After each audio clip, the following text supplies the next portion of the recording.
Polynomial chapter কিছু suggestive question বা কিছু থিওরি যেগুলো খুব ইম্পর্টেন্ট সেই সম্পর্কে আলোচনা করছি। প্রথমেই আসি, যে কোনো ইকুয়েশনকে পলিনোমিয়াল কখন আমরা বলতে পারবো? যদি যে কোনো পলিনোমিয়ালের যে ইকুয়েশন তার ভেরিয়েবল যদি তার পাওয়ারটা হোল নাম্বার হয়, ভেরিয়েবলের পাওয়ার হোল নাম্বার হলে তাহলে সেই ইকুয়েশনটা কিন্তু পলিনোমিয়াল ইকুয়েশন হবে। আদারওয়াইজ কিন্তু পলিনোমিয়াল ইকুয়েশন সেটা হতে পারে না। এখন পলিনোমিয়ালের টার্ম যদি 1 হয় তাহলে সেটা মনোনোমিয়াল বলবো। পলিনোমিয়ালের টার্ম যদি 2 হয় তাহলে সেটা বাইনোমিয়াল বলবো। পলিনোমিয়ালের টার্ম যদি 3 হয় তাহলে সেটা ট্রাইনোমিয়াল বলবো। এখন ডিগ্রি কী করে, যে কোনো একটা পলিনোমিয়ালের ডিগ্রি কী করে জানবো আমরা? কোনো ভেরিয়েবলের হাইয়েস্ট পাওয়ার যেটা থাকবে সেটাই হচ্ছে ওই পলিনোমিয়াল ইকুয়েশনের ডিগ্রি বলে আমরা নির্ণয় করব।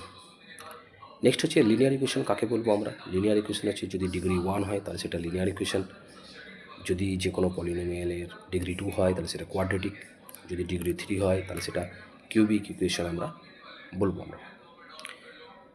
কিছু কনসেপ্ট আর একটু মনে রাখতে হবে। জিরো পলিনোমিয়াল কাকে বলে? অর্থাৎ ডিগ্রি যদি জিরো পলিনোমিয়ালের নট ডিফাইন্ড আসে, কনস্ট্যান্ট হচ্ছে টার্মগুলো যদি অলওয়েজ কনস্ট্যান্ট থাকে তাহলে সেটা কনস্ট্যান্ট পলিনোমিয়াল আমরা বলবো।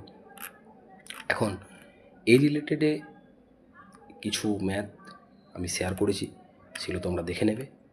আর নাম্বার অফ জিরোস পলিনোমিয়ালের বাই গ্রাফিক্যাল রিপ্রেজেন্টেশন কী করে জানবো? পলিনোমিয়াল ইকুয়েশনের গ্রাফিক্যাল রিপ্রেজেন্টেশনে ইকুয়েশনটা এক্স অ্যাক্সিসকে যতগুলো পয়েন্টে টাচ করবে বা কাট করবে ততগুলোই কিন্তু ওই পলিনোমিয়াল ইকুয়েশনের ডিগ্রি হবে। কী বোঝালাম?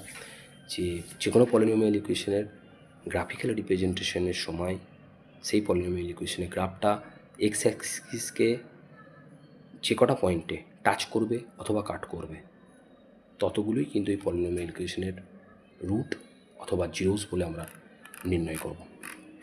নেক্সট হচ্ছে আমাদেরকে মনে রাখতে হবে যে আমাদের এবারে সিলেবাসে পলিনোমিয়ালে কিন্তু কোয়াড্রেটিক পলিনোমিয়ালটাই সিলেবাসে আছে।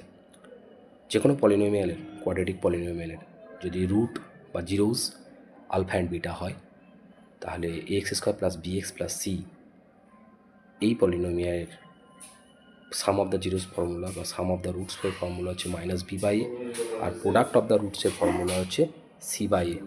এই হিসাবেই আমরা মনে রাখবো আমরা, ঠিক আছে? আর পলিনোমিয়াল থেকে আলফা প্লাস বিটার ভ্যালু বা product of zeros of the alpha into বিটার ভ্যালু এই রিলেটেডের যা ম্যাথ আছে সেগুলো তোমরা একটু দেখে রেখে দাও। এইখান থেকে